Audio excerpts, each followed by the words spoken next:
Isang mapagpalang araw po sa ating lahat. Ito po si Brian D. Sinando sa ating po aming daily devotion ngayong araw, July 13, 2025. Ngayong araw po natin tutulan natin series which is a seminar edition. Specifically, ang topic po natin for this day is about omnipotence, paano maging mapayapa sa kabuuan. Now, ang ating talata po ay galing sa Job chapter 42 verse 2. Sabi po dito, I know that you can do all things. No purpose of yours can be thwarted.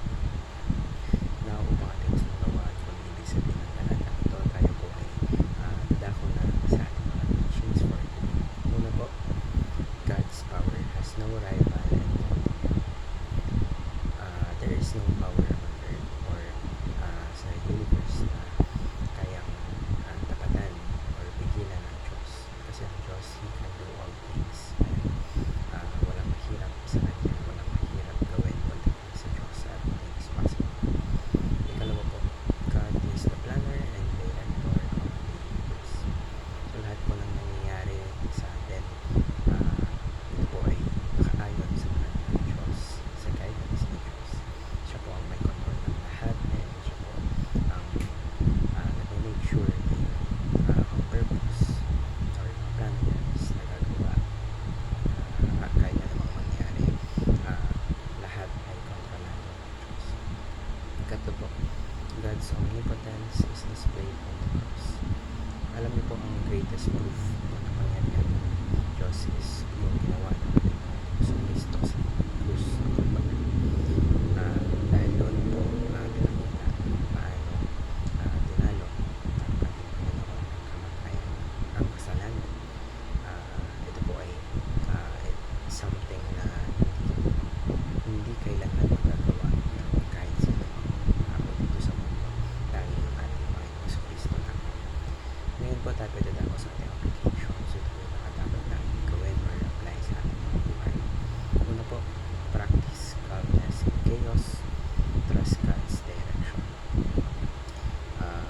Kapag yung buhay po natin, minsan talagang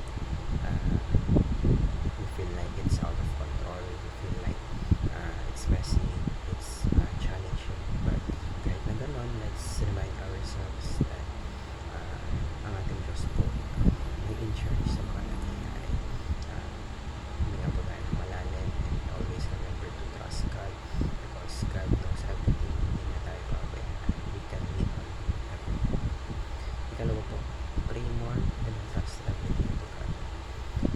Wag mong buhatin lahat ng worries mo ng isa. Meron kang Diyos, kausapin mo yung Diyos sa mga bagay na pamalaki na yan or maliit. Wala ka na ang Diyos kaya niyang i-handle yung mga worries mo, kaya niyang alisin lahat ng challenges na nangyayari sa buhay mo. All you need to do is to trust Him because He knows everything.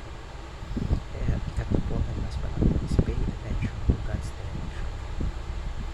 So maging attentive po natin sa kung ano yung kagustuhan or will ng Diyos para sa iyo. Kung ano yung gusto mong pagkawa sa iyo ng Diyos. Pakinggan mo ito, listen for His leading